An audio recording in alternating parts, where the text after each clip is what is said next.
Have you ever met someone for the first time, yet felt as though you've known them forever? Or had a dream filled with strange symbols, creatures, or places that seemed oddly familiar, almost mythological?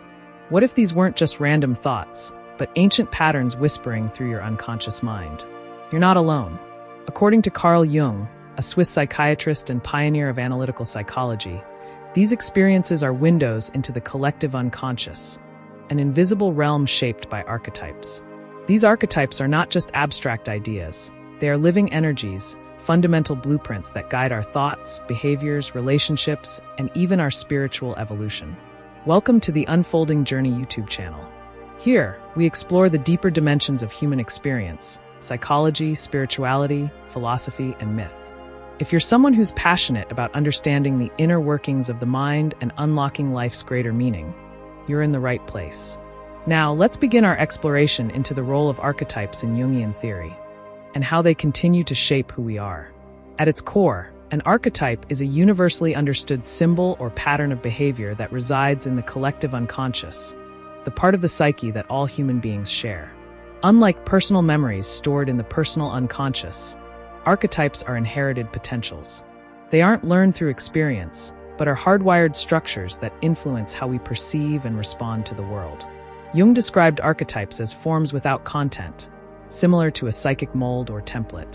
The content of an archetype, the images, ideas, or emotions, gets filled in by culture, personal experience, and myth. But the structure itself is timeless.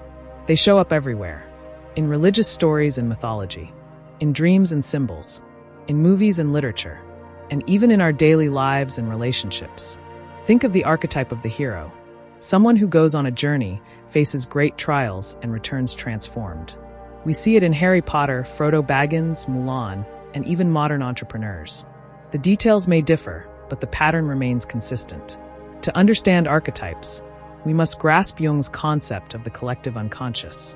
While Freud believed the unconscious was a dumping ground for repressed desires and memories, Jung saw it as far more expansive. He posited that beneath our personal unconscious lies a collective layer shared by all humans, a psychological inheritance passed down through generations. This is where archetypes live. They're like ancient software running in the background of our psyche, shaping the way we understand the world. Jung believed that by becoming conscious of these archetypes, we could better understand ourselves and ultimately evolve into more whole and balanced individuals. Major Jungian archetypes. Jung identified many archetypes, but let's focus on the most foundational ones. 1. The self. The self represents the totality of the psyche, both conscious and unconscious. It is the archetype of wholeness, the guiding principle of individuation, a term Jung used for the process of becoming one's true self. In myth, the self often appears as a wise old person, a divine child, or a mandala, a circular symbol representing unity. It pulls us toward growth and balance, even when we resist. Jung believed that the ultimate goal of life is to realize the self, not in an egotistical way, but as a journey toward inner harmony. 2. The persona. The persona is the social mask we wear, the version of ourselves we present to the world. While necessary for social interaction, the danger arises when we over-identify with the persona and forget who we are underneath. The persona can become a prison, especially when it hides our authentic desires, feelings, or beliefs. This is often the first layer we must peel back in the process of self-discovery. 3. The shadow. The shadow contains all the parts of ourselves we deny, repress, or hide. Our fears, instincts, taboos, and even hidden talents. It is the dark side of the psyche, not necessarily evil, but uncomfortable and inconvenient. Confronting the shadow is essential to growth. Jung famously said, "Until you make the unconscious conscious, it will direct your life, and you will call it fate." Facing the shadow isn't about erasing it, but integrating it. It's where much of our power, creativity, and authenticity reside. 4. The Anima and Animus. These are the inner feminine, Anima, and inner masculine, Animus, aspects present in every individual, regardless of gender. For men, the Anima may appear in dreams or fantasies as a mysterious woman, symbolizing feeling, intuition, and emotion. For women, the Animus may manifest as a strong male figure, representing logic, authority, or rationality. When these archetypes are unconscious, they can distort our relationships or lead to projection. But when integrated, they help us become more balanced, connecting emotion with reason, strength with sensitivity. 5. The hero. The hero is the part of us that seeks to overcome obstacles, defeat inner dragons, and return transformed. This archetype gives us courage, purpose, and the drive to face challenges. In the individuation journey, the hero often confronts the shadow and learns from it.